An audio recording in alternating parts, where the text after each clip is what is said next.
দীর্ঘদিন পর নিথর দেহে এলেন ৫৪ বছরের কর্মস্থলে। শনিবার সকালে সুপ্রিম কোর্ট প্রাঙ্গণে আনা হয় অন্তর্বর্তী সরকারের ভূমি, বেসামরিক বিমান পরিবহন ও পর্যটন মন্ত্রণালয়ের উপদেষ্টা এএফ হাসান আরিফের মরদেহ। সাবেক এই অ্যাটর্নি জেনারেলের প্রতি শেষবারের মতো শ্রদ্ধা জানান সহকর্মীরা। এরপর সেখানে অনুষ্ঠিত হয় দ্বিতীয় নামাজে জানাজা।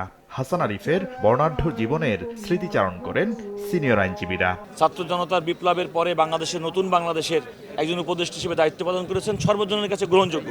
এই যে শিক্ষিত এবং এই যে উন্নত মানের লোকদের বিদায় আমাদের সমাজের জন্য একটা দুর্ভাগ্য এবং শূন্যতার সৃষ্টি। আইনজীবী থেকে রাষ্ট্রের সর্বোচ্চ আইন কর্মকর্তা, প্রতি ক্ষেত্রেই সর্বোচ্চ পেশাদারিত্বের স্বাক্ষর রেখে গেছেন হাসান আরিফ। জটিল আইনের প্রশ্নে আইনের ব্যাখ্যা দিয়ে আদালতকে সাহায্য করেছেন, এটা অতুলনীয়। তার বাচনভঙ্গি, তার পড়াশোনার স্টাইল, তার আদালতের প্রেজেন্টেশনের যে স্টাইল, সব কিছু বাংলাদেশের আইনজীবী প্রত্যেকের জন্য অনুকরণীয়, অনুসরণীয়।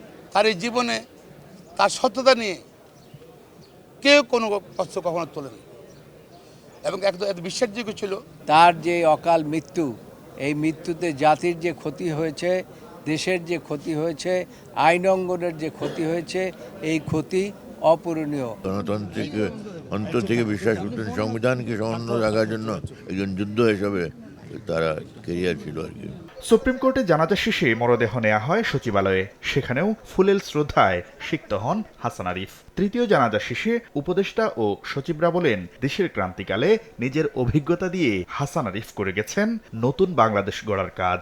আমরা প্রার্থনা করব আল্লাহ যেন ওনাকে জান্নাতবাসী করেন। স্যারের যে বিনয়, এই বিনয় তার পরিবারে, আমাদের সকলের মধ্যে, তার কর্মস্থলে নিশ্চয়ই একটা প্রভাব রেখে যাবে।